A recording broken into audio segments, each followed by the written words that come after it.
Oi, pessoal! Hoje é dia 11 de novembro, esse é o Semana da Terra número 36, meu programa com as notícias ambientais do Brasil e do mundo. Meu nome é Cláudia Visoni, eu sou jornalista, ambientalista, permacultora, agricultora e eu estou co-deputada estadual.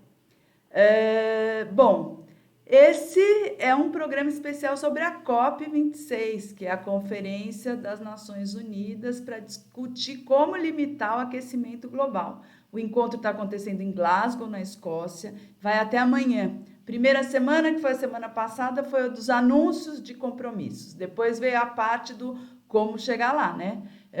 E essa parte está acabando e eu, na verdade, estou um pouco decepcionada, sentindo que essa conferência foi meio pastel de vento. O que tem de concreto é que os donos dos grandes dinheiros do mundo, estou falando de empresas e de governos, estão prometendo investimento para quem cumprir os combinados de redução de emissões e sanções, punições, por exemplo, bloqueio de exportações, essas coisas, para quem não reduzir. O governo federal brasileiro se declara antiambientalista, né, dá um vexame atrás do outro, e o espaço do Brasil foi, sobretudo, ocupado pelos governos estaduais, que estão tomando a frente nessas negociações. Lá em Glasgow, participaram representantes oficiais de 24 estados brasileiros e foi criada a coalizão Governadores pelo Clima. A delegação brasileira é a maior da COP26, maior até que a dos anfitriões, que é do Reino Unido. São 479 pessoas, inclui empresário, tudo assim no oficial mesmo, crachá de governo brasileiro, primeira-dama e até um bartender foi para Londres. O ministro do Meio Ambiente, Joaquim Leite, é o líder dessa delegação do Trem da Alegria e ele falou a seguinte frase no discurso dele: reconheço que onde existe muita floresta, também existe muita pobreza. E ele cobrou dos países ricos dinheiro para fazer ações para proteção de floresta e redução de emissão.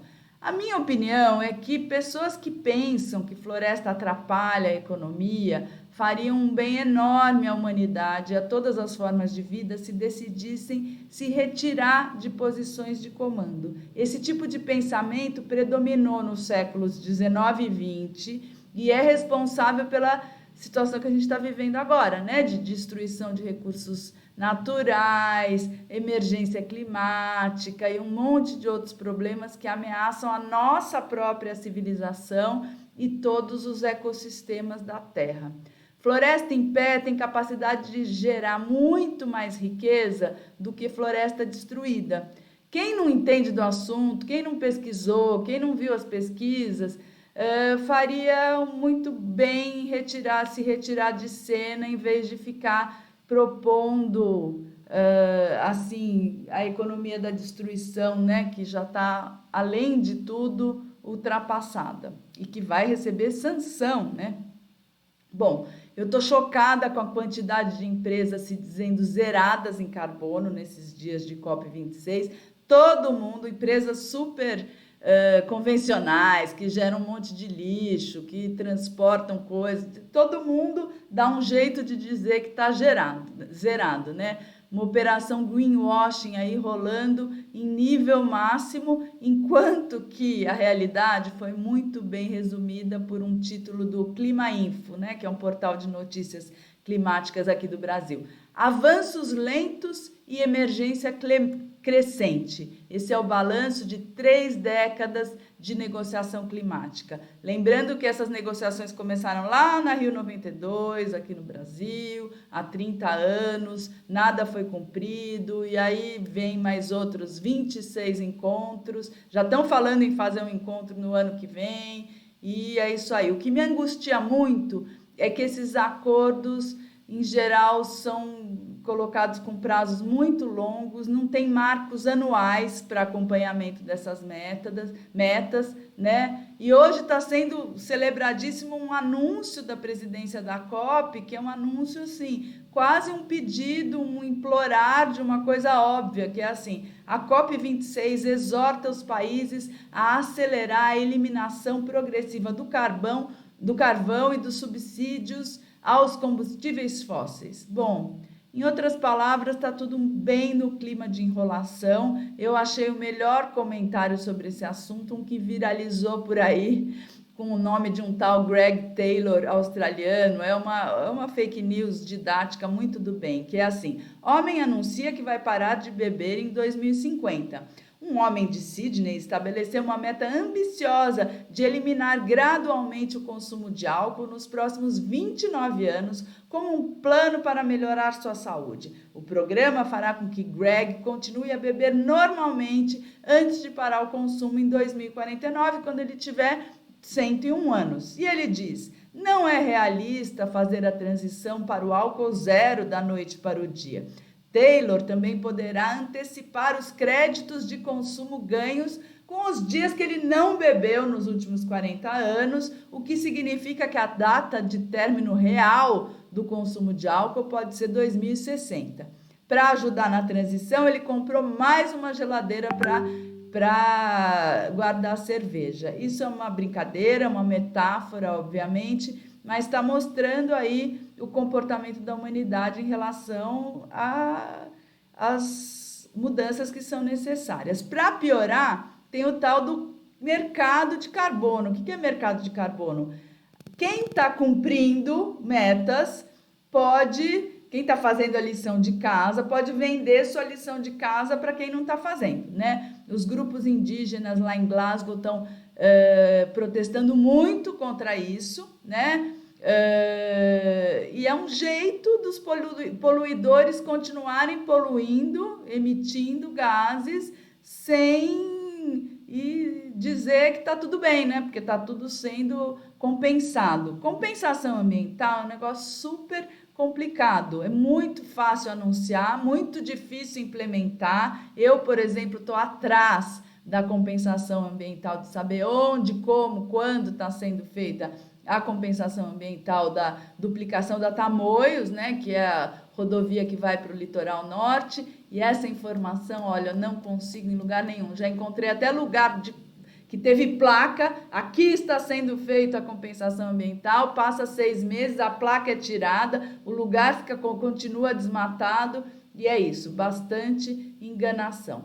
Para ter uma ideia, né, a gente tem a impressão que essa COP26 é uma reunião de ambientalista. Não é bem assim. A maior delegação, se fosse separar, né, o maior país que tem lá é o país dos lobistas do setor de combustíveis fósseis. Tem 503 pessoas na convenção só para defender os interesses dessa indústria, né, que é a responsável, uma das grandes responsáveis pela crise climática, que está aí inventando tecnologias de transição caríssimas para captar altos dinheiros, enquanto que a transição de verdade pode ser feita recuperando solo, recuperando mata, e ninguém fala disso praticamente.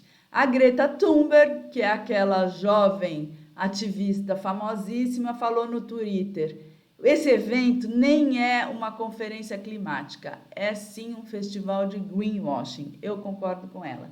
Bom, mas as sanções comerciais parece que são para valer, tá? Um grupo de empresas do Reino Unido avisou que não vai mais comprar soja vinda de áreas desmatadas após janeiro de 2022.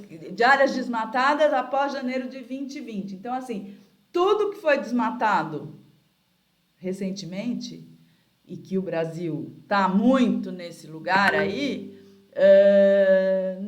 não vai ter mais mercado, né? Faz parte dessa lista de empresas a Tesco, que é a maior rede de supermercado da Inglaterra, Nestlé, KFC, McDonald's. Então, assim, portas se fechando para produtos brasileiros. Se a gente for olhar na pequena escala, veja bem, o 1% de pessoas mais ricas do mundo devem chegar a 2030 emitindo 30 vezes mais do que o nível compatível com a meta de limitação do aquecimento global em 1,5 grau até 2100. Significa 70 toneladas de CO2 per capita. Esse é um cálculo da Oxfam. Já os 50% das pessoas mais pobres vão emitir, em média, 1 tonelada por ano. Ou seja, os ricos, pessoas ricas, não estou nem falando de país, tá? Emite 70 vezes mais. Sim, eu sei que individualmente a gente pode fazer pouco para mudar a situação do clima mundial, mas a gente precisa lembrar que cada molécula de gás emitido foi emitido por alguma atividade humana, né? E vai parar no consumo de alguém. Então, assim, não é tão desvinculado por aí. E eu não me isento dessa história, né? O que está na mesa e que ninguém quer falar é que as medidas de adaptação, elas tiram certos confortos. Quem aí topa nunca mais andar de avião? Quem aí está topando reduzir drasticamente o consumo de carne? Quem? Bom, durante muito tempo o meio ambiente foi visto como um tema elitista, só que é justamente o oposto. As maiores vítimas da degradação ambiental, das mudanças climáticas, são as pessoas pobres. E os maiores culpados pela crise são países e pessoas ricas com seus hábitos de consumo. Essa é uma realidade difícil, mas é a verdade. Bom, voltando para a macroescala, vou dar um exemplo de como é difícil cumprir meta. O estado de São Paulo, em 2005, prometeu reduzir as emissões em 20% até 2020. E mesmo com o empurrãozinho da pandemia, que deixou as coisas bem paradas no ano passado, a redução foi de 0,7%. Agora, o governo nem falou, né, desse fato, mas lançou recentemente o plano para zerar em 2050, sem metas anuais. Não tem meta anual, não dá para saber o que é para fazer esse ano que vem, etc. É assim, em 2050, quando o sucessor do atual governador estiver governando, as metas vão ser zero. É isso, né? Isso me deixa bem desanimado. O pior é que esse assunto vai sair das manchetes, né? Acabando a conferência, muita gente vai falar que já está quites com o meio ambiente, já ficou todo esse tempo, tanta discussão e tudo mais, né? E isso reduz a capacidade de pressão política. E ninguém fala em adaptação, porque seja lá o que for feito, e parece que está se decidindo fazer pouco, as mudanças já estão aí, elas já estão gerando impactos e a gente precisa se adaptar. Eu me dedico a isso, a estudar e prototipar ações que têm a ver com adaptação a esse novo cenário, inclusive climático mundial. Olha, na minha cabeça fica o seguinte, que a humanidade, diante das alterações que precisam ser feitas nas economias, na política, na vida de cada um, fica agindo meio como aquela criança que foge de injeção, né? Assim, se depender da criança, fica assim, não, mais uns 5 minutinhos, não, mais assim. Só que assim, tomar a injeção, a dor da injeção, ela é mais suave do que as consequências da doença, né? E a gente está, como humanidade, agindo de uma forma muito, muito inconsequente, infantil. E não vou nem falar infantil, que as crianças estão até mais sensibilizadas para isso que os adultos.